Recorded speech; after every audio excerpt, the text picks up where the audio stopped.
Yo, what's happening, people? It's your boy Michael Griggs, and welcome back to Griggs Talks, where we talk all things sports. And welcome back to another Manchester United video.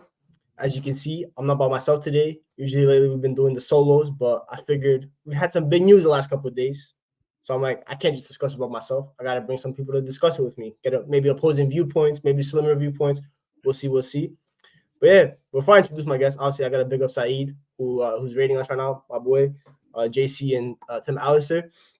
Make sure you guys like, share, subscribe. You guys know the drill. We're at 325 subs, trying to close out 400 by the end of the month. That would be really cool. And yeah, my guest, obviously to my right, my dog, CK, all the way out from the West Coast. How you doing, my guy? Not bad, bro. Not bad. We got some good news this week. Things are looking up.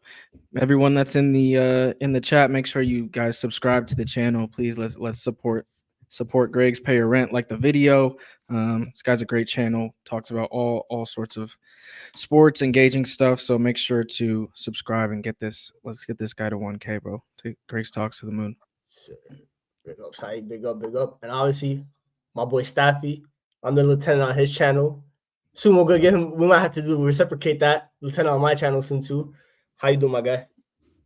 Good. I haven't played football in 2 days, so nothing for me to yell about, nothing for me to scream about. Yeah, so it's I take a break midweek from being a fake fan, but then come the weekends, I start becoming a fake fan again. But thank you for having me. Big up Said, big up everyone in the comments. Should everyone like, subscribe, all that wonderful stuff. Let's get some football talking before Omar comes here, and because Omar irks me when he talks about United, so I want to have a good part of this show until he gets here. Yeah, as you can see, that bottom right-hand slot is kind of open. There's no box there, and that's because we're waiting for Omar to arrive soon. Obviously, he'll bring the vibes. He'll bring out his own football takes. Obviously, I told him about the topic, so he did his research on Dan Ashworth, so I'm interested to hear what Omar got to say. But yeah, let's get into it. Obviously, the main discussion point is Dan Ashworth. We've been rumored with him for about a couple months now. The name has always been thrown around ever since Sir Jim won the bidding war for Man United for the partial ownership. Speak of the devil himself, he's already here. Man from NYC, live from NYC, footy fanatics in the building. My boy Omar. For me, I'm here, brother. I'm here. Little late, but I'm here. I had to change my Christmas fit. You know what I mean? We here. It's been a while since I've been live with the boys, live with your man Staffy TV, Eldon Staffy. You're not live with me. You're live with Griggs. Don't worry about me. Be live with Griggs. Yeah, but of course, live with Griggsy, Eldon Staffy in the building, man. Eldon. I like the Eldon. You know what I'm saying? Bro. Yo, state of footy. CK was good, but you know what it is? I'm getting used to you and getting used to you on a daily. But what's good, man? Where the people at? My son JJ, shout you out, man. JJ over in the comments as well. Shout out Dan Ashworth. Yeah, shout out as well. But yeah, Dan Ashworth, obviously Newcastle. If you guys don't know about Dan Ashworth, quick summary. He used to be a footballer, obviously, and then he became the head of England, like the development in terms of kind of trying to rebuild England, because England, obviously, you guys remember in the early 2010s, the state of English football international was peak. They were getting knocked out World Cup group stages. They were drawing with America. They lost to Iceland, all that kind of stuff. So he was put in charge of kind of helping change the image of English football when it comes to talents. And we've seen the last 5 years, how good England have been in international tournaments. They haven't won one yet, but they keep going deeper and deeper into tournaments. And that Dan Ashworth's been a big part of that. Obviously, Brighton, they've been the hipster club of the Premier League the last 5 years. And he was part of that. Yeah, they've been the hipster club of the Premier League. I like that. That's a nice metaphor right there. That's a little cute. Hipster club. Okay, Griggs on the mic. That's what everyone calls them, to be honest. I don't think it's a Griggs thing. Everyone calls them that. They call them hipsters? Yeah. You've just been out of touch, haven't you? Yeah. I've been really out of touch. They call them hipster club. They call the Zerbi the hipster manager. Yeah. You've been out of touch, brother. Interesting facts. I look like a seagull today, but go on, Griggs. With the hat you do. You just look one. With the blue. But yeah, but obviously Newcastle, obviously after the takeover from I think it's the Saudis, they took over, and they put him in charge. And obviously we've seen the signing that they made, the likes of Alexander Isak, Anthony Gordon, Dino Livramento, Sven Botman, and Harvey Barnes. shout out me, Omar, and CK. We're right about Harvey Barnes. The streets won't forget. On America Talks, we said he's better than Jaden Sancho, and we have been proven right. Thank you very much. I want to Dan Burn. Dan Burn. Dan Burn. Big up Dash in the building, the boy. Always show. That's my boy. We all know about Mike Dash. Allison look-alike. That stats really do be making him look like Allison. And obviously, I know Hassam rating as well. Big up my boy, Don Hassam. I'm surprised he didn't tell him to say Hassam TV like he did to Staffy last night.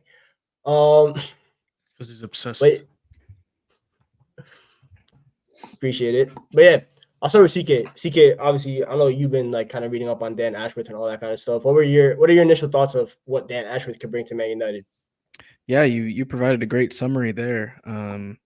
It's exactly what we need, man. It's just I've been preaching it for so long. It's just, smart, established footballing people in important positions at Manchester United is something that we are so unaccustomed to, and so just what we've been searching for so long.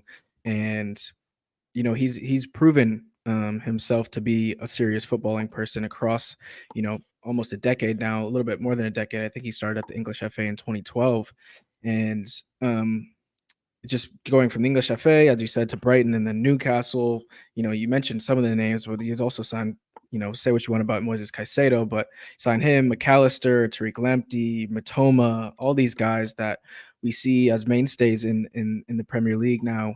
He was integral in signing, and we also talk about the facilities at Manchester United not being up to par. He was instrumental in bringing up St. George's Park, the England training center now. So he's got a good head on his shoulders. Clearly, he knows what he's doing. And then if we can pair him with someone like Paul Mitchell, a proper director of football, then we're really cooking. So I always think back to when we all wanted Qatar and how sold we were all on Qatar, and then when it didn't happen, almost like us settling for Ineos. But it looks like Ineos were really the right choice all along in terms of like the way they're moving, and they're getting all of their main targets right now. Like they said that they've been, in contact with Ashworth for a couple weeks now. So they're working behind the scenes to get their number one guys.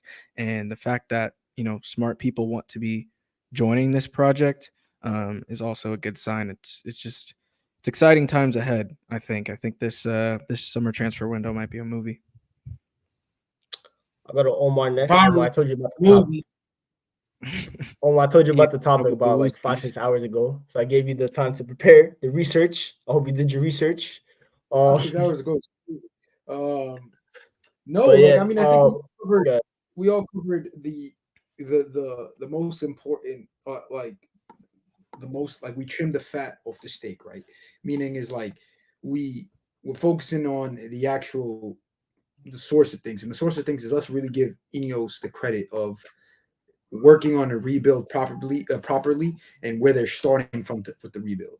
A lot of times we've seen clubs probably like rotate players, rotate a coach, and especially in the circumstances that they came in with, and Ten Hag really the whole team was out of form, and they made sure they put their foot down and like, we're going to stick with him for right now until we figure out our whole system going. And I like what they're doing actually with their system. And we all know when it came to United, shit rolls downhill, and they're cleaning shit from up top and they're moving down. You get what I'm saying?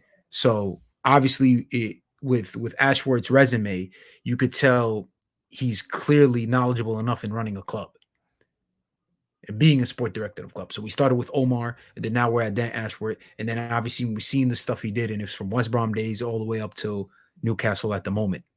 And I think it's a great move for the club, and it's a great path that we're taking.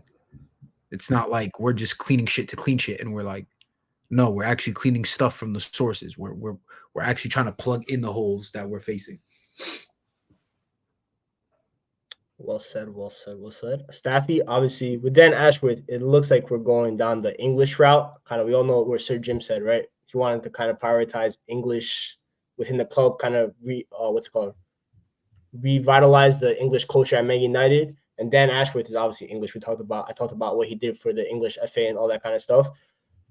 Do you agree with that kind of going into that direction, or do you think that maybe we could have gone down the Spanish direction with obviously Omar Barada. Maybe we could have gone for Atletico director of football, someone that I think has been linked with us before.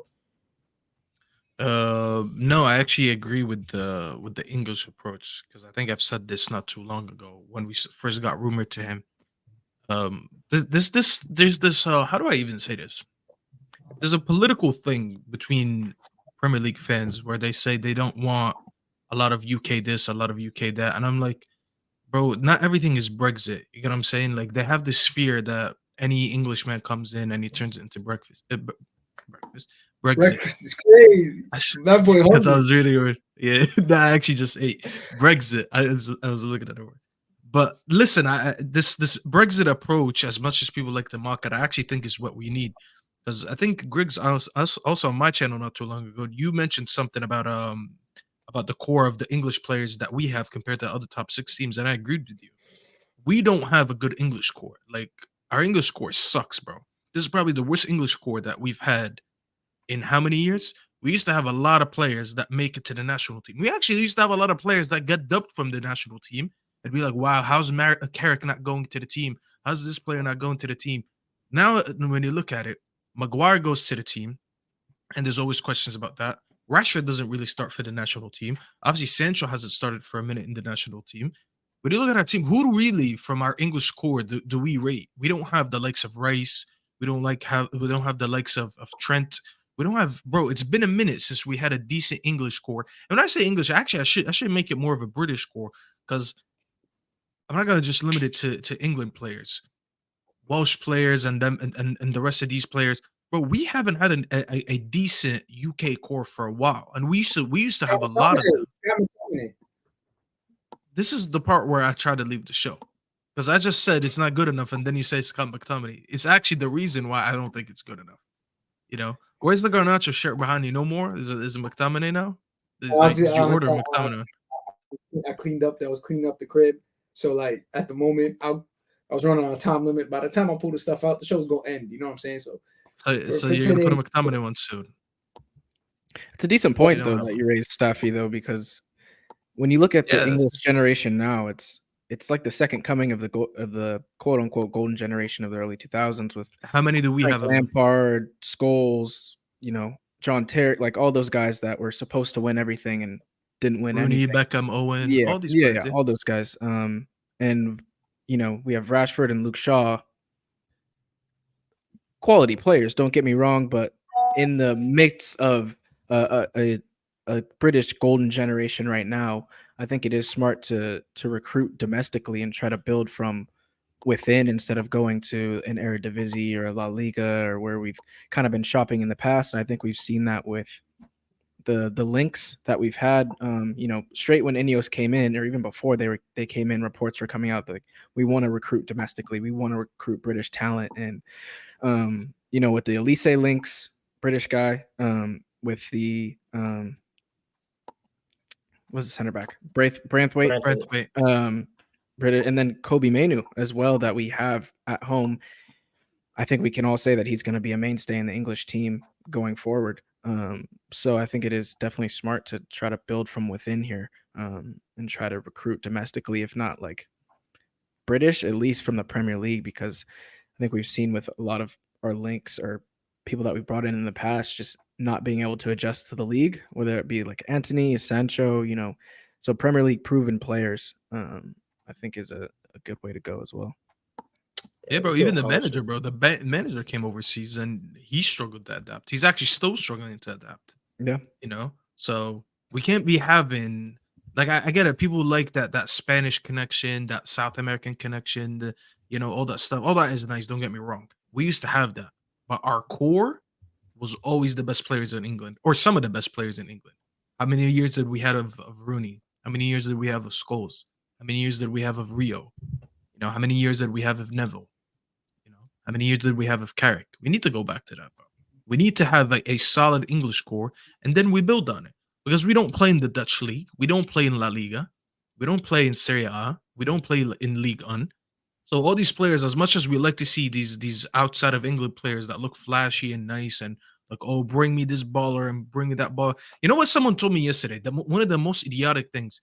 He said that Enzo's better than Kobe Manu because he's South American. And I'm like, so just purely because he's South American makes him a better player.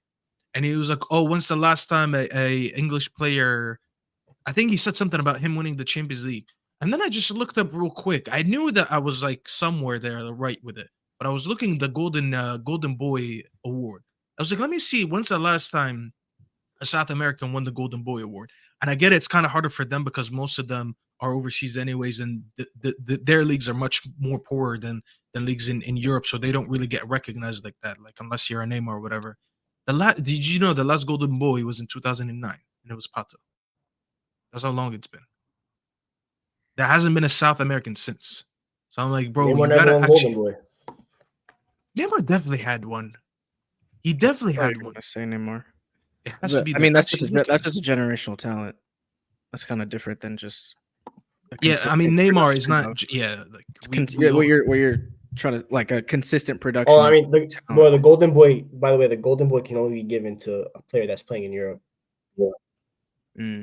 Okay, I hear even more, but my point is, I mean, Pato was still a great talent, but you got my point because there's the Europe is flooded with South American talent, anyways. So let's just dismiss English players like that. I'm like, bro, everyone, and I think everyone would agree here.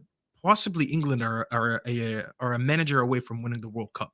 Like if we're being really honest, like, you look at them and you're like, if they have a real good manager with the crop of players that they have around the league and in Europe, why couldn't they win the World Cup? I honestly do believe it. So the fact that we're just trying to dismiss the amount of talent that's been coming out of England in the past decade at least is insane to me. It's just like, as I said to you, CK, we don't have a lot of them. There's a lot of them out there, but how many of them come to United or belong to United? That's true. And at a big number. Ashworth's been instrumental in that from 2012 to 2018. He was heading up the English FA, recruiting. Bro, nowadays we're seeing all these English players in all these other leagues, the Bundesliga, not Premier League, La Liga. We never used to see that. If you remember, like back in the day, like before like 2010, as an example, all the best English players only played in the Premier League. You never used to see a Tammy Abraham going to Roma. You never used to see a Sancho going to Dortmund. You never used to see a Trippier going to Atletico Madrid. All these moves. People need to put a little bit more respect. Real Madrid's like number one guy right now is English. Is crazy to me because we've never. Yeah, Bellingham. How did I forget that? Yeah. If you think about it, like the face of the biggest club in the world, and he's from Birmingham. The top two English players in the world, which is Harry Kane and Jude Bellingham, both play outside of England. Harry Kane's obviously Bayern Munich, and then Jude's at Real Madrid. And it's like we haven't seen in a while like an English player actually tearing up La Liga. Like I don't think I ever witnessed it growing up. Like Michael Owen didn't even tear it up like this. Yeah, Steve McManaman. Steve McManaman would probably be your oldie shout, but I didn't grow up in that era. But now the fact that an Englishman is because at one point I was under a narrative. It's your boy Bath Time. I haven't seen this guy in a minute. Shout out Bath Time, man. My boy Bath Time. Big you up, bro. It's been a while, man. I hope all is well, bro. Hope United agenda is looking good. But what I was trying to say is I see like I had a narrative at one point, like there was a take I really truly believed in that English players would always flop in La Liga. Outside of the Prem. You know what I'm saying? That was my take. Like, yo, I'm not making that. I think Sancho's the one that kind of changed the stigma around it. Obviously, when he went to Dortmund, and he was like the first one that kind of started like the wave, and then Jude kind of followed course when he went from Birmingham to Dortmund. Then Tammy went to Roma. He had a good couple of years. Obviously, the ACL. Reece Nelson, remember, he also went around the Reece same Nelson time. went to Hoffenheim. He looked decent in the Bundesliga as well. Obviously, most of them used to go to Bundesliga. What's his name at Sporting? The kid that Jamal. Marcus Edwards. Marcus Edwards. Yeah, he's doing good there too. So like they found themselves a lot, and you're even seeing it now too. One thing I've said about the last couple of months, I said if you look at it, teams are going into the championship now, and they're shopping there too. Look at Sporting. Victor Gyökeres. He's from Coventry, and he was at Brighton before that. Nathan Tella, who's lighting up the road right now at Leverkusen, he's from Burnley and Southampton. So you're seeing these clubs going to the championship now. Tamori, that's a good shot. I forgot Tamori. Tamori, Syria, utilizing the full English pyramid. Yeah, it's like a full English pyramid. That's Ashworth has part of play to that, and whoever's taken over. Bad Times bringing up some old dudes. Gary Lineker at Barcelona, obviously. Some Scottish guy. Yeah, Yeah, I wasn't that time at that time. I'll be honest with you, those names you mentioned, I wasn't even in the room, bro. Keegan. I mean, I've heard about Keegan in Germany, but Gaza Latvia. That's before. That's before Omar's time. That's definitely before my time. Even on Monday though, Adam Wharton from Blackburn made his debut. Palace. Yeah. So I think that's something like with United, it's like we're talking about like English players. It doesn't even just have to be directly from the Premier League. We could even go championship shopping. We saw what championship did to Ahmad, and we gassed up Ahmad. A big reason why we gassed up Ahmad is because we saw what he did at Sunderland last year. When we saw him get the minutes for first team in football, and he tore up the league. And even someone like at Hull, this guy Phalange, I think his name is, he made fun of Aaron Wan-Bissaka and like that TikTok filter. I heard he's been doing good over there too. So the English thing is very interesting and something I look forward to. And obviously, CK mentioned like a player like Brantford and Olise, who's technically part English, even though he doesn't represent England, but he did do his whole youth career here at Chelsea and stuff like that. So he pretty much is English from that retrospective. But yeah, you have to remember for the Prem, English clubs were banned in Europe. So yeah, I've heard about that. I think Roy Keane talked about that on the overlap. Like that's kind of why United struggled early on in Champions League, like in the early 90s. Players, yeah, you can only play like 3 international players or something. Yeah, but weird. CK sent me what's it called? A graph. Where'd it go? The graphs are back. The graphs. A little visualizer. Oh my god, it's behind the thing. GG. Hello, Razzle Dazzle. Put it in overlay. Put it in overlay. No, not this. Hello, Razzle Dazzle. No, not this. Oh, this is where the technical difficulties start. Go to the second one to the left. So is it like a double? The one that has a double. No, there's one that has 2 next to each other. StreamYard noob. That's the full-time employee on the bottom right. Yeah, see. Now share it. Oh, yeah, right one. Oh, one second. There we go.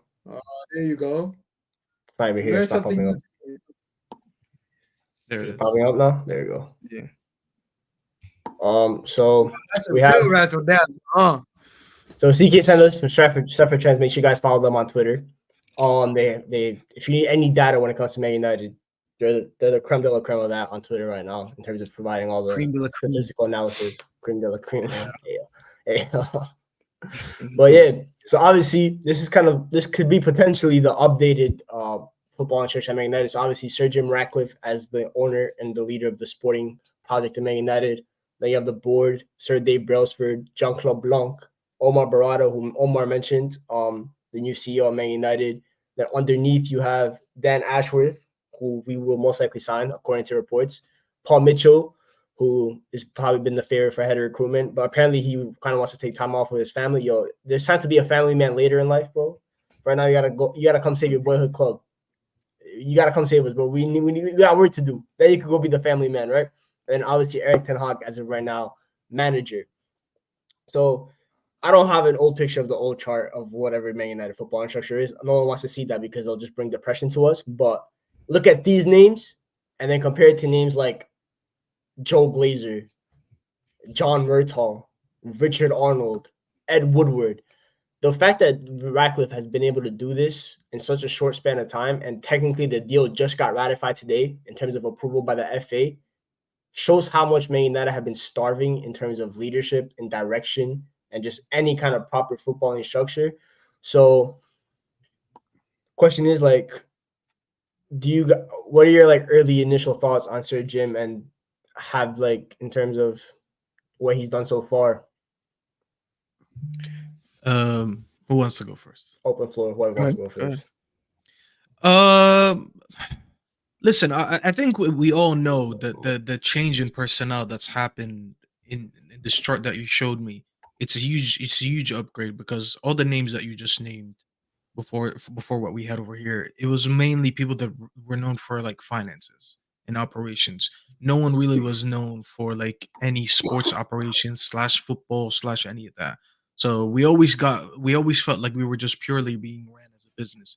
Whereas now we're hiring people with experience of running other football clubs. Did Murtaugh have experience before that? Did Ed Woodward, when we had him before, had experience with that? We didn't really have a lot of people. Even when we gave positions to Fletcher and what's his name? What's the other guy? not Murtaugh. You always mix them up. You know who I'm talking about, Griggs. Murtaugh, Richard Arnold? Fletcher, Arnold. Richard Arnold. Yeah, I always mix up between them. I don't know why. To me, they're the same person. Just always been in my head. They're just the same person. So, anyways, what I was trying to say is we never really hired people with experience in running successful football clubs. And I'm not guaranteeing that this is going to be a success. Neither am I, getting too excited for it. But I think one of you guys mentioned it earlier. I think it was Omar. It's good to see that you're hiring the right people for the right job. Now, hopefully, this does work out, and we'll see how far it goes. But it is a change, and it's good to get um this feeling where like, okay, it's a fresh start, fresh air, something new in the club, something to look forward to, people that you can actually trust. I don't remember the last time I trusted anyone at this club. Whereas now I can look at these people, be like, you know what, these people have experience. Dan Ashworth has experience at Newcastle and in Brighton. Omar Barada has experience in City. Obviously Sir Jim and his people from Ineos have experience from Nice. So you bring all that together and you're hoping for a good combination. Now, obviously, that's not guaranteed, but as I'm saying, you can finally look at it. You're like, you know what? I could look at samples and a resume and be like, hopefully, you can replicate that resume here. Whereas, it was before that, it was something that we didn't have. So it's excited to look at. As I said, I'm not going to get too excited. I'm not going to delude myself. All of a sudden, now we're going to become a league contender in a season or two.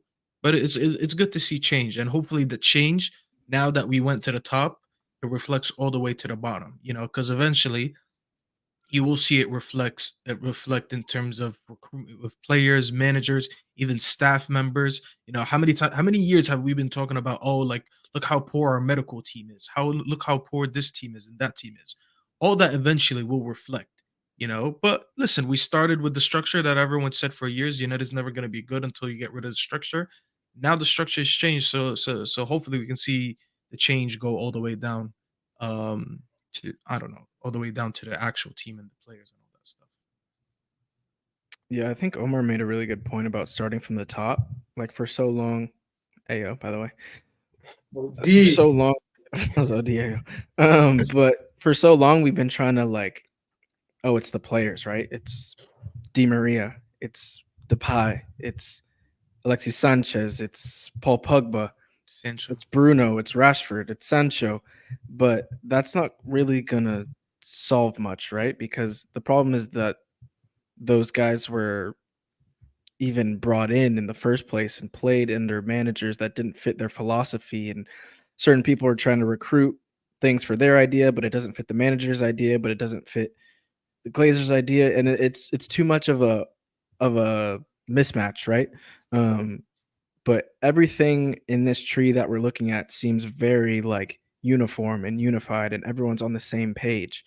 And if these guys don't want Eric Ten Hag as their manager and they want their guy, then they'll bring Eric Ten Hag out and bring someone else in that fits more of their philosophy. Or if they want to keep Eric Ten Hag, then they'll make sure that everyone's on the same page, and they'll recruit players that fit Eric Ten Hag's system, because we've seen so much.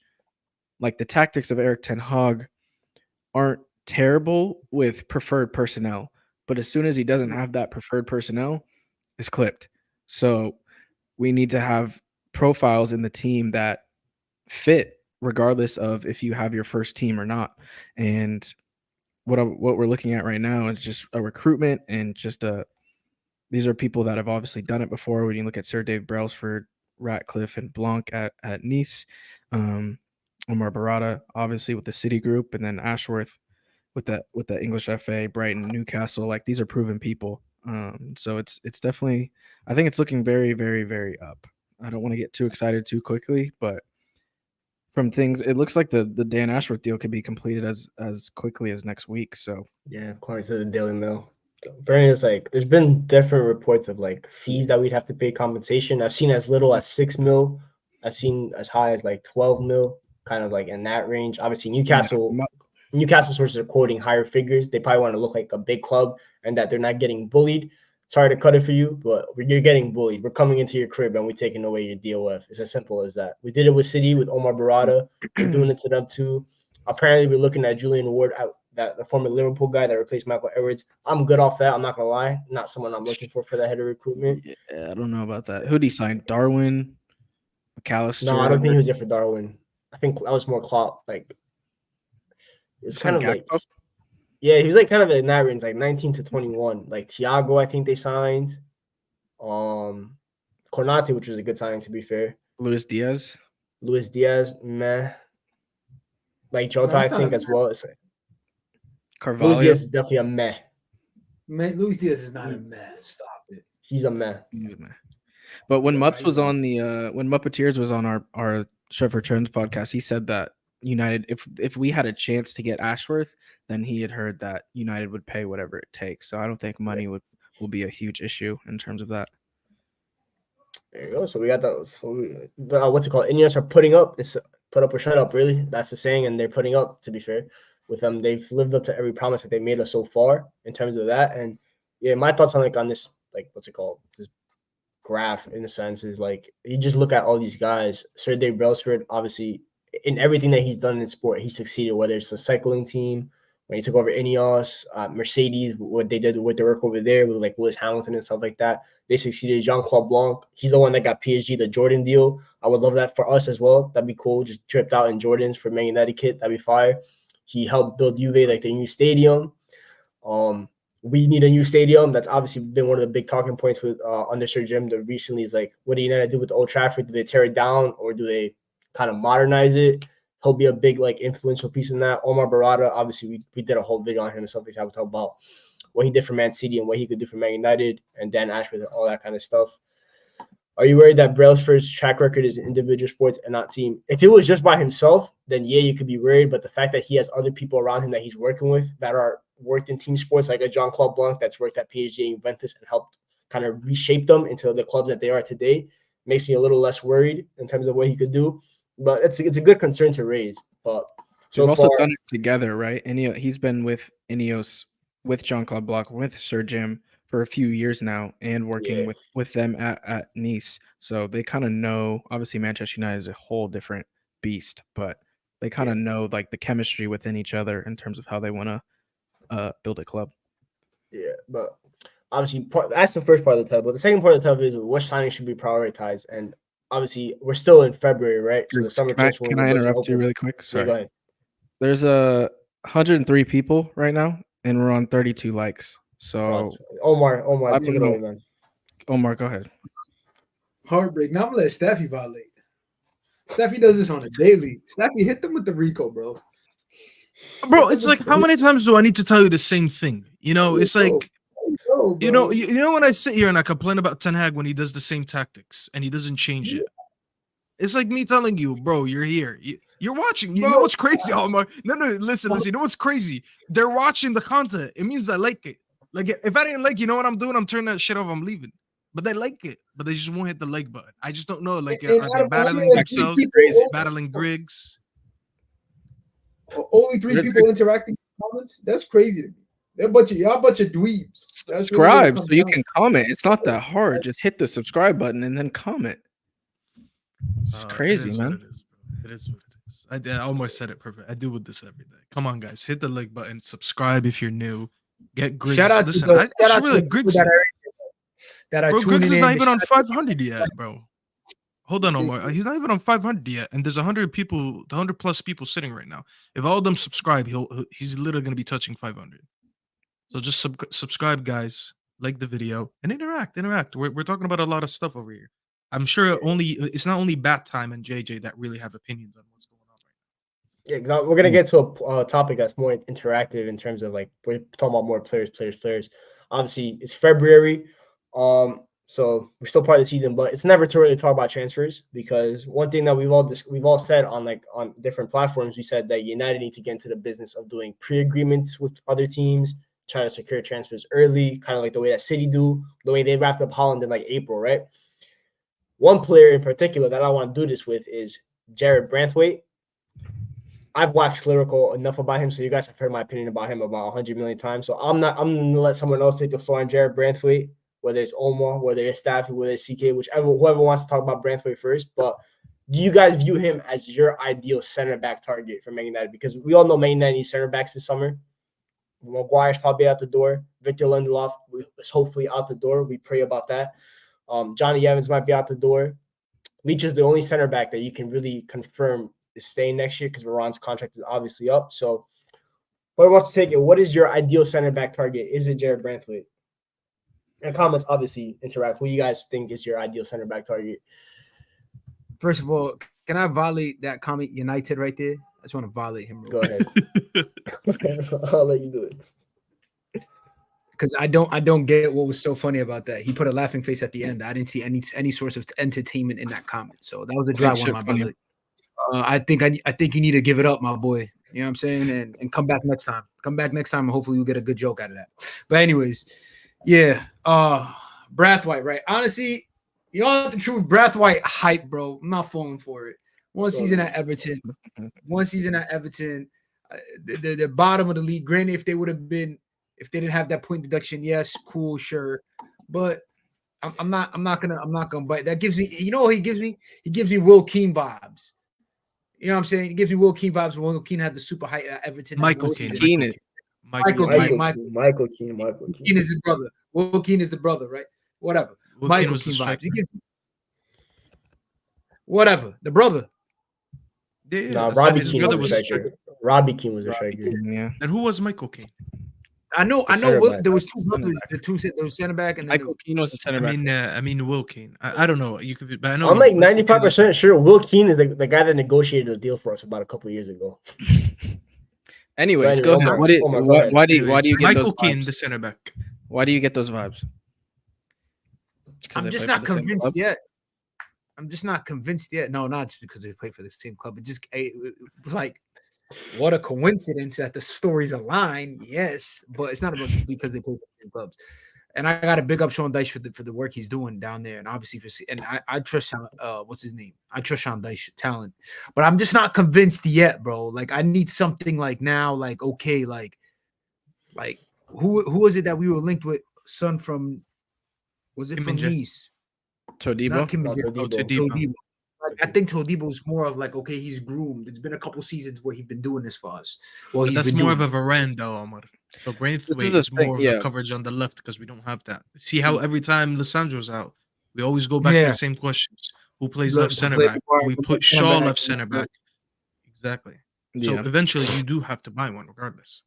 The right center back market is way more stacked than the left center back market. There's not a lot left. The left center back, I think it's to have Jared Branthwaite, you're getting a rare breed of player in terms of composure, two-footedness, physicality. He's British, which we talked about earlier in the show. He's accustomed to this league. He's played in the Premier League. Obviously did well at PSV before coming to Everton. And I mean, if you're playing well in a Sean Dyche center back, he demands a lot of his defense, and especially the center backs. And I just think, especially with his performance against City, obviously everyone wants to clip the Haaland part. We slipped. I mean, even if he didn't slip, like it's Erling Haaland. He's a freak athlete. Like that stuff's gonna happen. It's like a cornerback in the NFL, right? You can get cooked by Tiny Kill, bro. You can have, exactly. You can have 10 PBUs. You get beat one time, everyone's gonna clip it. But I think Branthwaite is just extremely solid, and especially like Staffy said, we need left center back cover. And he can play right center back. He did it at PSV for a long time, but I just think he's the perfect player. He's just a plug and play. Like you know exactly what you're gonna get out of him every time. He's a physical beast. Does well out of in possession. Excuse me, and yeah, I think he's the perfect player as of right now to get. Put in the Dutch league, no doubt. They're not close signs of transfer. You're not lying. Point. But see, he came back with a funnier joke. You got to pay him how much for that? Put him back on the screen. He came back with a funny joke. Actually, give him a round of applause. Yeah. That was good for him. I ain't gonna lie. That was actually really funny. So shout out. Yeah, now you get a shout out. Shout out United. But yeah, I swear Branthwaite, bro. They're talking about like a center back, like CK mentioned, like the other left center back that I've seen us linked to is Inacio from Sporting, but Branthwaite is just much more of a physical monster than him, and this club lacks physical defenders. And Branthwaite, the fact that he can play left back too, so you could even play him with Leach if you want. Like you could have like let's say Luke Shaw gets injured, right, which is more than likely. You could instead of having like Malacia, who is very mid, you could even put Leach out wide at left back and put Branthwaite left center back, or you could flip flop it and put Branthwaite left back, Leach left center back. So 6'5". 6'5", that's insane. That's literally physical monster. That's insane. And with his acceleration, his explosiveness, and his strength. And then Todibo. Okay, so that's what we need. 2 center backs though. So let's say Branthwaite's one. Omar, we get Todibo. Are you fine with Branthwaite being the second center back signing? Like I said, I'm not saying. I don't want you guys thinking I'm saying he's bad. I'm not trying. No, I know what you're trying to say. It's like you want to see a little bit more.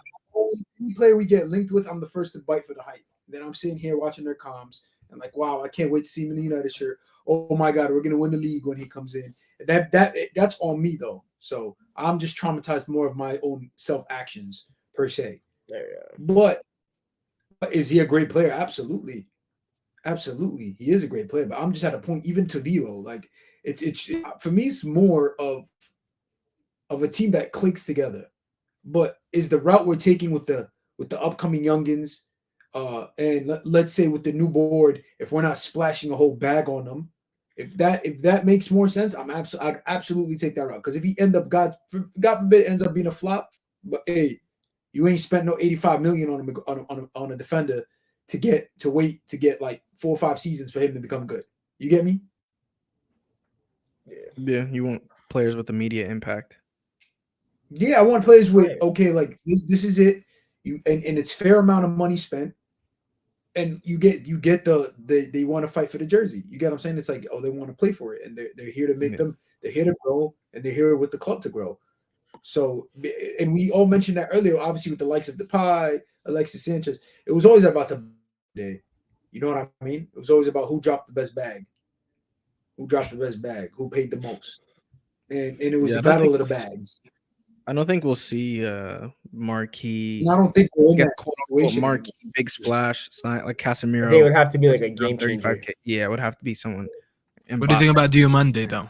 Yeah, Diomande, the tactical favorite, as everyone I like to call him, because every single tactical they love Branthwaite, but they get some Diomande to a different extreme. Obviously, I think he played for AFCON. I think he played at AFCON for Ivory Coast, and obviously he plays right center back. Have you guys like caught any tape of Diomande or just know about him? I watched a few games about Sporting. He's another one of those guys that's just a physical like beast.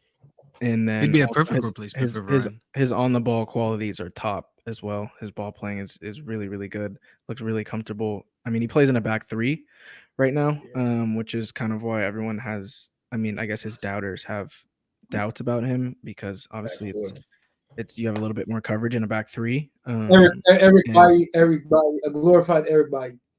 Don't do that. Don't do that. Don't do that. See, man. Omar, you're not gonna skip the allegations. I'll tell you why. You just said, oh, not because Branthwaite and Michael Keane play in the same club. Am I saying the same one? They have the same. And then you went and you compared an Ivorian player to an Ivorian player that we had. So you are actually going for players that played for the same team. Come on. So every player from Ivory Coast now, we're just going to assume he's the next buy. JJ has a good point, though. Portuguese league talents, bro. For every Ruben Diaz at center back, you get a Victor Lindelof. And we happen to have bad luck when it comes to these kind of players because we get Victor Lindelof. But Griggs, if we go by what you're saying, our recent attractions from the Dutch league have been bad. Exactly. Liga have been bad. Liga NOS have been bad. Exactly. Have we bought anyone from League On recently? Can I think of someone? No, it's free. It's free agent. Did we sign anyone from the French league? No, we can League On. We can say there, but Liga NOS. We don't really buy a lot of players from there. But that's what I'm saying. So we're not gonna buy from anywhere else then. Bro, Alex Tears has spooked me forever. Victor Lindelof has spooked me forever. But these are bums. I mean, there's also what's the dude from Fulham? Tosin Adarabioyo, I think. Yeah, he's pretty good. I've heard good things about him. He'd be a free, I think. Yeah, he's on a free. So I heard get my boy Calvin Bassey, bro. Go get my boy Calvin Bassey. Give it up. Give it up. Now you're waffling, bro. Give it up. I'm about to time you out. I'm about to time you out just for saying Calvin Bassey. You don't rate him? Bro, he deserves to get timed out for so many things. You can't time him out. We rate Diomande, but we can't rate Calvin Bassey. What are we talking about? We absolutely can rate Diomande, why not not? rate Calvin Bassey. That's ridiculous. You know, now you know I argue with you a lot. Like, do you not hear the stuff that you say? Bro. Like he Calvin- literally just told you Diamande is the what did you say, Griggs? He's a tactical, He's a tactical favorite. favorite. I'm not saying he's good. I'm not saying like I haven't watched enough of him, and also like CK mentioned, like the back three. I do worry about that because I've never seen him play in the back four. I saw my Ivory Coast for the first AFCON game, and he looked. He didn't look. I was about to say he didn't look. Yeah, and they got eliminated from the tournament. They got eliminated from the tournament because he got. I don't think he last game. started. I don't think he's even started the last couple of games. I think he ended up getting injured. But like Branthwaite, for example, I've seen Branthwaite play in the back four. I've seen Branthwaite play in the back three. I've seen him play in various formations because Sean Dyche always. Halftime, shout you out, man. Shout you out. Shout out Halftime for that, bro. He's seen him live in the flesh, bro. Calvin Bassey's it's Calvin Bassey United quality. We got to factor that in too. So Diomande is. Wait, how young because he's younger. Hold on, no. You haven't seen him play, but he's quality. improve. But Bassey plays in the Prem week in, week out, right? And Diomande got like 25 games in Sporting, and all of a sudden he has 2 seasons. He has 2 seasons. Now it's 2 seasons. How many that he started? It's 2 seasons. I'll pull it up right now. He literally played like 20 games. Fact check that. He probably played like 20 games. But now 30. He won an AFCON against Calvin Bassey in the final. He started 15 games this year. He played 13 last year, so 28. So it's in the realm of the top. Europa League before, played 5 this year. So he's at about 35, 37 games. Okay. Let's look at Calvin Bassey now. I've seen Calvin Bassey with my own eyes play at Fulham. I've seen him play at Ajax. No, wait, I think he did play at Ajax, maybe. He did play at Rangers. Yeah. Mid, bro. He's just mid. The definition of mid. That's what it is. Bro, CK mentioned, bro, there's so many right center backs out there. And even for the left center back market, I will find you better players that can play left center back that will move you better than Calvin Bassey. Like Tapsoba, for example, could probably play left center back, and he'd be better than Calvin Bassey there. He's not even left-footed. Is Calvin Bassey better than Harry Maguire? Spooky. Is Calvin Bassey better than Harry Maguire? No. Exactly. So if we're gonna sell Maguire, are we gonna sign someone that's not even upgrade on Harry Maguire? And we really I think Harry Maguire is better than Diomande. Harry Maguire is better than Diomande. Yeah, but Diomande is also 21. So Calvin Bassey, how old is Calvin Bassey?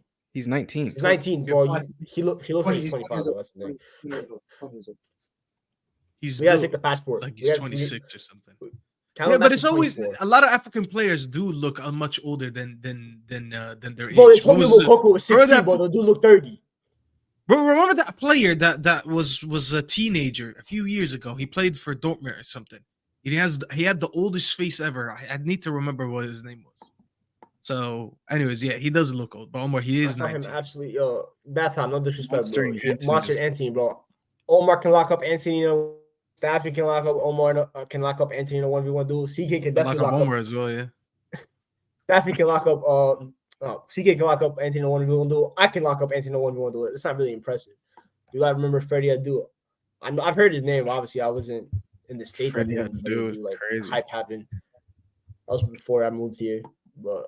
Yeah, but I think the center back market is just a lot of players. Let's move over to right back though. Diogo Dalot has been impressive the last couple months, in my opinion. I think there's a shout for player of the season for Diogo Dalot. I think the name he deserves consideration. You could even argue that he's a favorite. I feel like Omar's gonna disagree with that. I don't know why. Yeah, Omar, who's better, him or Aaron Wan-Bissaka? I'm not. Just keep going on, because when I speak, it's trouble. No. I just want to know if you're still. This is a free speech. This is a free speech channel, bro. I just want to know if you saw the light yet. The same people that was screaming Dalot trash, but proceed though. This is the same people that got out of Dalot. I can pull up conversations. I can pull up receipts. The same people that was Dalot is horrible. Now that I'm seeing that one is a good sprint. CK, you'll vouch for that. CK, in the beginning of the summer, who spoke about Dalot the most? You and who? Me and you. There you go. And we used to go against this guy in Tembi, bro. They'd be like, nah. Tembi needs to give it up, bro. He likes Wan-Bissaka way too much. Bro, that's what I'm saying, bro. See what happens when we finally give him a run of games, bro. Because if you guys remember the beginning of last season, he started the season for us. Hold on. Don't do that. He never had a consistent run of games. He went to the World Cup, got injured, came back, and obviously Bissaka played while he was injured. Remember when Bissaka was frozen out? This manager once again gave up on his principles. He saw him playing. He was like, you know what? This is working right now. I'm not changing it again. Dalot never got that run of games again. Never got it. To be fair, Wan-Bissaka second half of last year was outperforming Dalot. Like, yeah, but Dalot in the beginning of the season was amazing. We all said up into the World Cup he had a great season. And then because he got injured, exactly. Well, that's what happens in football, bro. Sometimes you lose your spot, and a negative on Dalot is the fact that he let that get to him, that he lost his spot and he wasn't able to recover it. Like he got a little bit complacent and he was confident he'll win the back. Whatever it is, the reason I hear that, but I'm just saying, see when he gets a run of games again. Bro, you need a left back, put him in there. You need a right back, obviously he's there. With right back now, obviously, do you guys trust Dalot to keep up this level and obviously develop, because he's still 24, so he's still very young. It's not like he's an old guy. He's 24, nowhere near his prime yet. Would that mean for right back? So we do need a backup right back regardless, because Aaron Wan-Bissaka is moving this summer more than likely.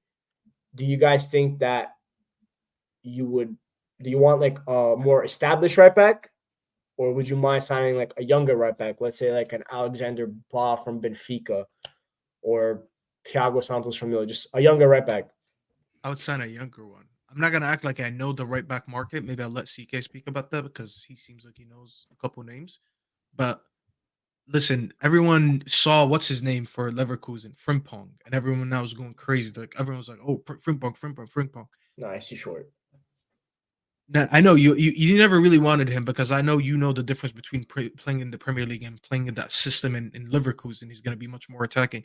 Maybe he'll eventually go to another team in the Premier League that relies heavily on attacking. If he wants to play in the Premier League, he needs to give it up and become a right winger. If he wants to play in the Premier League, I'm gonna be real. He low-key does play like a winger, like that. When people when he scored that goal last game, that has nothing to do with the fact that he's a right back. By the way, I don't know why people saw him score a goal from what he did past the goalkeeper or whatever. I mean, when the goalkeeper wasn't in goal, and they were like, "Oh, let's send him a right back." I'm like, but there's nothing about this goal that shows you why he's a good right back. You just got carried away with the hype. But back to our right backs. Listen, Dalot is really not it, bro. Sorry, Wan-Bissaka is not it. I would keep Dalot. I would keep Dalot. Yeah, I flip-flopped. Omar now caught me. Omar's gonna clip that little part and be like, "Hey, see, you remember you said on Griggs' channel." But I still think we need to get a new right back, because I don't know how you mentioned it. He's not in his prime yet, but I don't know when his prime is ever going to be. There's players that low-key never hit their prime. So I would still go get another right back. I know it won't be Aaron Wan-Bissaka. Aaron Wan-Bissaka is such an old school fullback that no one really relies on that type of players anymore, unless you're a low block team. He's still a Premier League player in my opinion. Send him to Everton, bro. He would be perfect in Everton. Remember how good he was for Palace? Is because they parked the bus a lot and they played to his strength. His strength was just win us the ball. Every time he needs to get on the ball, he didn't need to do much because it was just counterattacking football. So it's not a way for us to move forward anyways. It's just that the profile player he is. He can't be that. We need a more balanced right back for the future, because I'm not gonna lie, I don't think Dalot is gonna be it for the future. I think he's better than Bissaka, but I don't think he's that amazing. But we still need a right back for the future. Someone who's a little bit more balanced, not necessarily the best defender in the world and not necessarily the best attacker in the world, but he can do both. Because no one really relies on fullbacks who just hug the line and run anymore. You need someone who's a little bit better on the ball, could attack. Sometimes you're gonna have to invert in that midfield. If Arteta's getting Ben White to do that, and he was a center back, we should definitely get a right back that does that. So that's why I would get into JJ's comment right here. When you need a right back, I'll get a versatile right back who can play center back as well, like a Tomiyasu. Would you guys go for that? That's what I was kind of gonna say. The Todibo signing I always pictured as something that could be a hybrid right back, right? I always wanted center back signing. Timber obviously would be. Timber was my number one signing for Ten Hag. I said that was my dream. Right, that was my dream signing, the first one before Leach. It was even before Leach. Because I wrote an article about Timber. I'm like, this is Ten Hag's right back, because just get maybe a more physical center back, like a taller, like a Brantley, for example, and then play a Timber next to him, and he can invert and stuff like that. For sure, we weren't gonna get Leach and Timber. It's near impossible to do that. But yeah, the right back market it's pretty scarce. Frimpong, in my opinion, would require a change of system into a back three or a back five or whatever you're gonna say. Because as just a traditional right back and a back four in the Premier League, I don't really see that working. Alexander Baugh, I like a lot. Obviously, he's Danish. He has a good connection with Højlund. They play on the Danish national team together. That famous goal that everyone was clipping before Højlund signed of him making that darting run to the near post. The person who put that cross in is Alexander Baugh, but he's going to be expensive. In my opinion, for the right back, like, I'm not sure what else.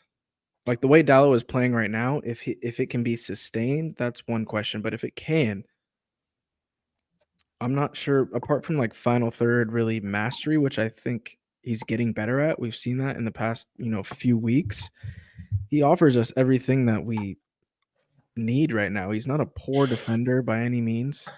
He's getting a lot better, especially 1v1. His back post defending is immense. He's always there at the back post, especially in the air, which you can't say about Wan-Bissaka in the slightest. Back post defending is great. Inverts into midfield like it's second nature to him. Great on the half turn, receiving in that too, which I think is the future for our build-up structures, the 3-2. Whoever is playing, obviously Lissandro central center back, Luke Shaw. If you want to answer like this question, like why he's talking about this, because Bathtown had a question about you. Why do we want a left back that inverts into a midfield or a right back that inverts, or do we want a left back and a right back that inverts? And why? No, you're good. I think it depends on the future of these players, right? Because I think when you look at a player like Marcus Rashford, if he's going to be playing on the left for the foreseeable future, then I think you would want a left back that stays high and wide, kind of like Luke Shaw has been, and overlaps him to create that space for him to cut inside or use the overlap or drag, the opposition right back, make them confused, right? So Rashford has more space to operate, and then you would want a right back to invert into midfield to create that 3-2 structure. So I think that is what now, what would utilize our squad the best. What is that? That's the Hassan. No, don't worry about it. Continue. So I think that's what we would go for now. And if Dalot can play like this, then I don't understand what else we really need at right back. Like, he should be the starting right back going forward for the future if he can continue this play. Because as you said, he's been the player of the season so far and has been consistently putting up, 7, 8 out of 10s. And I don't see any reason why the right back signing shouldn't be, more of a squad player, more of a rotational. I modded you, Hassan. Relax. I modded you. Relax. I modded you. Jeez, man.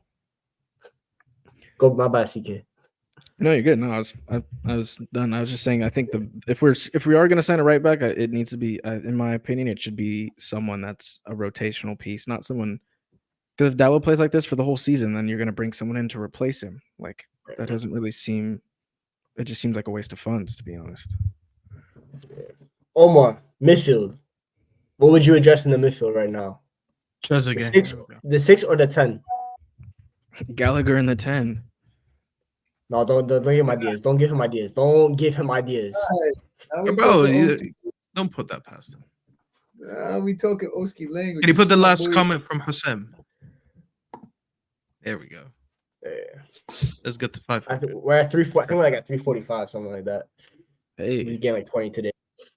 But yeah, Omar, what would you do? What would you address in the midfield? Would you obviously Mainoo's the mainstay, right? That we don't have to worry about that. But obviously the players next to him are the ones that need to get upgraded on potentially, or maybe bring in competition for someone like Casemiro and Bruno. Who would you? I think we obviously need to address both. But if you had to pick one, Bruno or Casemiro, which one would you address? Bruno, especially this season. Bruno? Yeah. Okay. Any names, suggestions? I think there's still. I mean, it's hard with especially how the 10 position is really has been. Who's really what a 10 that's a solid 10. All right, let's see an advanced midfielder. Forget the 10. Someone that can play a little bit advanced. Eberechi Eze. That's my shout. Okay. Forever will be my shout. I need to see him in that red jersey. And I think would you rather sign him? No, go ahead. Would you rather sign him or Elise? Because we could only get one from Palace, right? Like Elise or Eze. We're not gonna be able to sign both this summer. So if you had to choose one, Eze or Elise, who would you sign? I'll probably go with Eze, just because I feel like that position is more scarce. I feel like there's a lot of wingers that we could actually find out there, and I feel like we already have good wingers too. If the likes like Ahmad If Palestri actually pick it up with that loan, obviously we see what he just did with Granada with the 1 goal, 1 assist, and we also banking on Ahmed Diallo like a big time. So like, okay, let's see how this pans out with him. But for me, it was just like, yo, what do you say? Signing CK's twin, Javi Simons. Jerry Simons. Oh, it's another one. Absolutely, that's a great shot too. But I feel like that's more reach because PSG's not going to let that one go easy. But with Aberechi, I feel like that's more of a Mbappe. If Mbappe said leaves, what? they're gonna try to. If Mbappe leaves, they're gonna try to keep Simon's Yeah, as, or him and if Kyrie Irving as the cornerstone. Yeah, like it's just like it's more of like I just personally think it's a great signing overall with the attitude that he brings and that flair and that confidence. You get what I'm saying? So it's like personally, I think he would be a focus in that 10 position. And like I said, he could also play that false 9. He could also he could drift out wide too. So he's not lying though. He really not lying. Well, that's a story. I actually like that shout. I like Isaiah. We'll work out with it. We'll work a deal. We'll work out a schedule with Omar to get him on at least once a week. We'll work that out. But yeah, I just think I kind of agree with Omar. Like I think the 10. Well, I'll say advanced midfielder. I think bad time asked, can you define what a 6, 8, and 10 is? So main for me is the 8, right? Kind of like the second phase player, the connector between the DM and the advanced midfielder. That's what I think. That's what I value. That's what I think is an 8. Someone that can pick up the ball sometimes in the first phase and can drive it. Someone that can receive the pass between the line from the 6 and progress it. Maybe pass it out to the wing, pass essential, that kind of stuff. And the 6 is someone like Casemiro, right? The destroyer, someone that can also pick up the ball in the first phase. And then the 10 or advanced 8 would be someone like Bruno, which for me, I've always said this. Me and CK Staffy talked about it too. Like in the ideal midfield, right? You have someone like Casemiro in the 6, but kind of get a better version that can progress the ball and that's comfortable on the ball. Then you get the 8, that's a box-to-box like Manu that can do both sides of the ball, defensively and offensively. And then that's on the left. And on the right center mid, you get someone that's can go up, can kind of not play in the pockets, but can occupy like a right-hand zone. Like how Kevin De Bruyne, you see how Kevin De Bruyne occupies for Man City, that right-hand zone. Kevin De Bruyne is not a 10. He can play in the pocket sometimes, but for me, he's more like a right advanced 8. That's what I've always said Kevin De Bruyne is. So we need someone like that. I think Bruno would even thrive more if he's allowed to do that. But Ten Hag has him playing like in pockets where if you let Bruno receive the ball with his back to goal, it's finito. He's going to get tackled right away. He doesn't have the physicality to handle that, right? So I think you need someone that can just play around the pitch, can occupy zones, and then go from there. But I kind of agree with Omar. Maybe Bruno would be like the bigger player to replace. I think he's the most in his team that needs competition because let's be honest, which I doubt they're going to go for someone else, especially with the signing of Mason Mount. But Mason Mount was supposed to be brought in to either fill in that Kobe Mainoo gap or to fill in that Bruno Fernandes gap. And obviously we haven't seen that due to the injuries and whatnot. We only seen the one game against the C Team Palace. So I don't know how that's going to move forward, especially with the wages and the contract that Mason Mount is on. So I really feel like that whole 10 delusion that we see, and we're probably not going to see. You get what I'm saying? Especially that we still need to they'll probably still want to see a couple run of games from Mason Mount. Better. He spent 60 mil on him. We better see a couple games. But I think it's a good point. Look, I think he's getting lost in the crossfire a little bit. I forget he exists sometimes. Yeah, he's just been out of the team for so long. But I think he's, my feelings are on Mason Mount are just like he's just a solid player. Whether he's starting, whether he's coming off the bench. You guys know from that, I was unfortunately, but I was one of the most people backing him up when we first got him because I followed Mason Mount since he was at Vitesse. So I know what he's capable of bringing as a player. So it's like he's actually a pretty damn good player. So now it's just about actually finding that like type of rhythm again. Yeah, we'll see what Mason Mount. Obviously, I don't even know when he's due back from injury. Like I think he's already recovered. I don't even know what the problem is left. Like he how bad is a calf injury? group training. I think it was a tear of the muscle. GG, yeah. Fair. So I think, especially with his injury history before, they're really trying to take this one super slow and make sure that it's not something that, he gets caught in the injury cycle of coming back and then your body's not used to another playing leeches type vibes. speed. Yeah. I mean, leeches were impact injuries, so it wasn't like I didn't wasn't like and Mason Mount, you might just have to like let him sit out and then like just let the preseason happen because whenever he's ready to come back, he's going to be a valuable addition to the squad. I think he's going to have a great career here, and he's a manager's dream for me in terms of a player. Like, he's going to work his ass off. He's great on the ball. He's just going to be solid when he's out there. Like, he's not really going to make mistakes. Great engine. Like, there's really nothing. There's nothing to complain about with Mason Mount, in my opinion, and I think he's just a really good player to have in the squad. Would Mason Mount be ahead of Scott McTominay? I think probably, yeah. I'm gonna assume so. I mean, part of the reason why you added Scott McTominay, right? If it's 80th minute and you need a goal, you're probably gonna bring on Scott McTominay before. The fact that Scott McTominay is a better goal threat is a little scary, though. I mean, he's been a goal threat. His technique is really good. His effort to get in the box crashing and stuff. He has good qualities for scoring goals. 6-man Scott McTominay. It's crazy. But yeah, I think that. And then obviously the winger. We're only going to sign one winger at most. I don't see us signing more than one winger. Obviously, when you saw like Rashford, Garnacho, Sancho's due to come back. We can't forget him, technically, unfortunately. Here he goes. Show you. Palestri's coming back. What do we mean? Show you. I mean, bro, you look at our attack now. What is the purpose of Sancho coming back? It's okay. Don't have him back. I don't want him back. He doesn't offer me anything. He doesn't offer me what Rashford offers me. He doesn't offer me what Garnacho offers me on the right. I've seen Garnacho do more on the right than I've seen Sancho do. He even scored a brace. As Sancho scored a brace, you'll be waiting until 2035. So good thing he's not here then. We don't have to worry about that. I know. But we have all those wingers, so I think the only option really is to sign a right winger, get rid of Anthony. There's 3 names that I've really seen us like that are the favorites, right? It's Nico Williams from Bilbao because he has a release clause, so it'll be the easiest piece of business.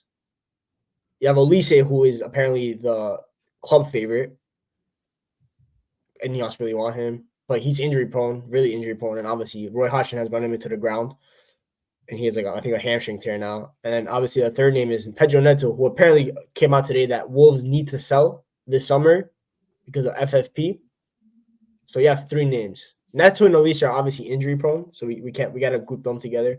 And then Nico Williams is outside the Premier League, and we talked about Ineos, and they kind of want to go proven experience, so maybe that knocks out Nico Williams from the running. But Nico Williams is a scouting favorite. The scouts really like him.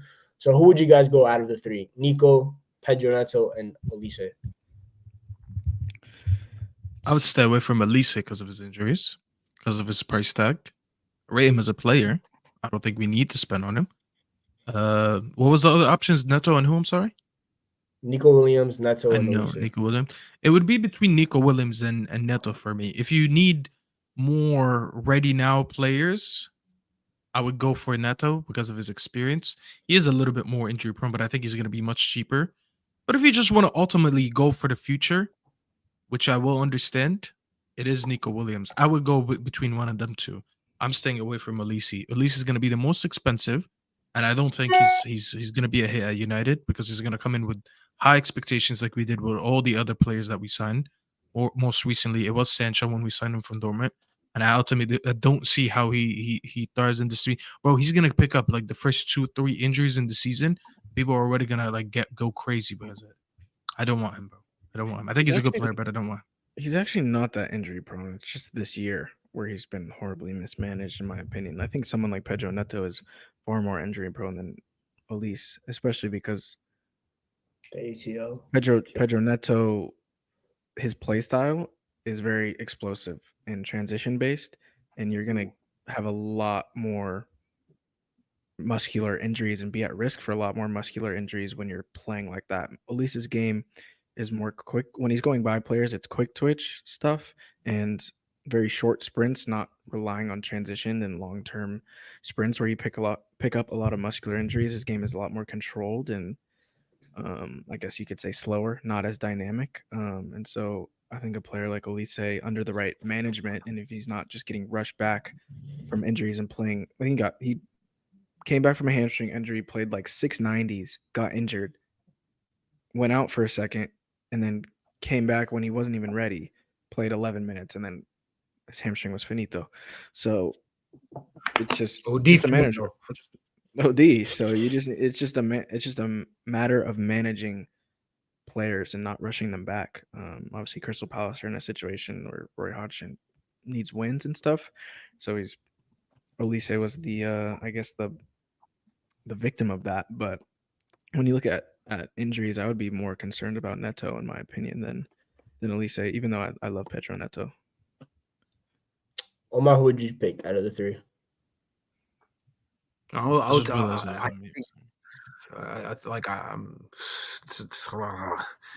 a tough one, bro, because I love Neto OD, especially this season. I feel like under Gary O'Neill, he's been really in flying form, but I also like. It's tough. I would definitely stick to those two, obviously, but it's torn because I love the swag of both and the confidence on both, and I love like how Olise is mad cold, and so was Neto. You know what I'm saying? Like, remember when Olise scored that banger on us and just walked off, and he was like, "All right, I gotta do this." And Neto the same vibe. He's just the type of player to take people on and just be like, "All right, you trash," you know? Like I'm him. So it's like it's about to me. I'm really, to be honest with you, I'm fine with both. I'm super fine with both. I wouldn't be mad if we got. I would be stoked to get Olise, and I'll be stoked if Neto came in. So it's just about obviously their young age and just keeping them healthy and just trying to groom them into their best version of player possible. I think for me, like, I think Neto's my top choice. I think he's just more my kind of winger. Like CK mentioned, Olise is kind of like he's more like a Mahrez type winger. I've always said that about Olise, like the shot fakes and all that kind of stuff. And then Neto looks like a United winger. Like your heritage United wingers, that's Neto. The dynamism, the 2-footedness that he could do, the crosses up down the byline. We saw what he did against City early in the year. He created that goal all by himself, right?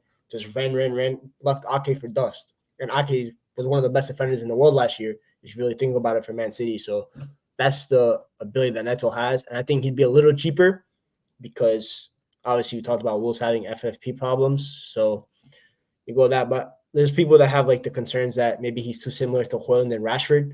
Like maybe they need one winger to kind of just complement, just to balance it out.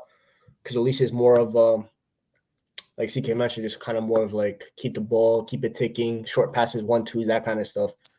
Which you could also say we have like an Ahmad, right? Like they're very similar profiles when you really think about it. So that'd be good too. But I think for me, that's what at the end of the day. But yeah, we've kind of pretty much gone all over the targets. Maybe striker, but that's really more of a backup thing. We already have our striker for the future. Someone in the comments said Rafinha. Yeah, give it up. Give it up. Yeah, this is not what.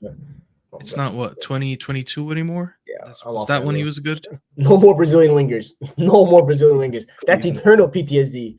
Forget about short-term PTSD. That's eternal PTSD. We have Rafinha at home, brother.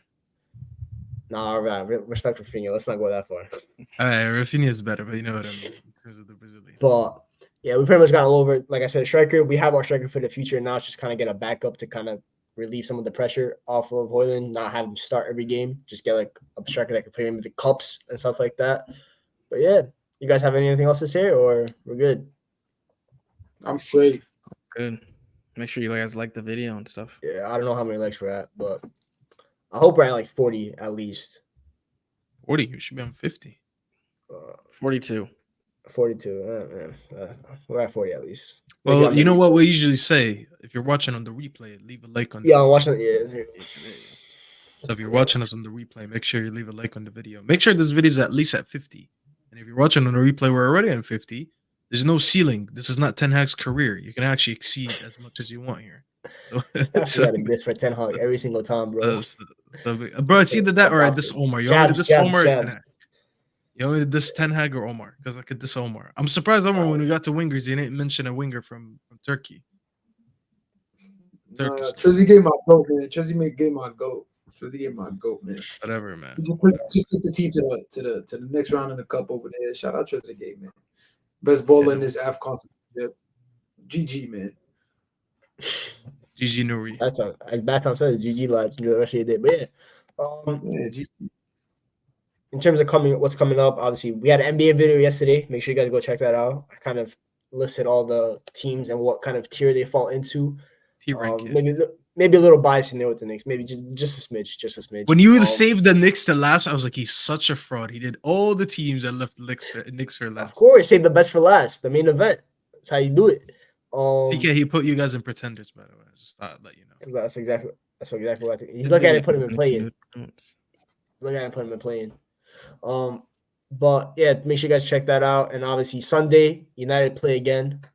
Luton away, tough place. Omar's second team, because he's been high on Luton for a minute now, so I'm sure he'll be excited for that matchup. Shout out Ross Barkley. That's a hooper right there. Barkley ball will be there. Barkley will be there, man. He's gonna show Bruno Fernandes levels. But yeah, make sure you guys be on the tune out for the match reaction for that. And yeah, obviously CK, you guys can find him at State of Footy on Twitter and on YouTube. Make sure you subscribe to him. I think he's about like 150 subs, so no excuse to not get him to 200 right now. There's 68 of you watching, so you guys know what to do. And he's already big time on Twitter, but you can use extra followers there too as well. Staffy TV. Staffy, what's the sub count at? How close are you to 5K or 4K? Well, I'm like 800 away from 4K. All right, so we'll talk about 5K later. But I'm going live in 45 minutes for the next game if anyone wants to join in. So if anyone's into basketball, we'll be doing. We're playing the Orlando Magic, the team that you fear the most, apparently. So, well, Magic are a tough team, bro. Banchero, well, they got like about 6'5" guys that have wingspans of 6'11". It's just clipped over there. Jalen Suggs is out though, so that might be a little bit of our best job for that. And Omar, Footy Fanatics FC. Will we be seeing Footy Fanatics FC anytime soon? Just stay tuned, fellas. Y'all can catch me on the gram though, _Oski. Make sure y'all pop out for this one. But just stay tuned. Omar was in Paris today. Only quick flight back after the game. When you got it, you got it. Live from NYC, man. Footy Fanatics FC live from NYC. Yo, shout out the boys. Shout out the Pedo. Treasure Gay's the best player in the world. Different conversation, different day. But we outside. Look at this story. That's where Omar was a couple hours ago. Private jet settings, bro. He flew right back. That's the life of Omar. The game ended an hour ago, and Omar somehow in New York. How can you trust a man like this? Oh, and since Hassam is here, let me show Omar. You missed this. Let me show you this clip before we wrap up. This is probably the best clip to play. You know, shout out to Qatar. Don't do that to him. That's mean. Hold on. Boom. Hold that, you pussy. Send my money your side, bro. You got robbed. Don't worry about it, man. But yeah, big up everyone in the comments. Again, make sure you like, share, subscribe. You guys know the drill, all that kind of stuff. And I'll catch you guys next time. Peace.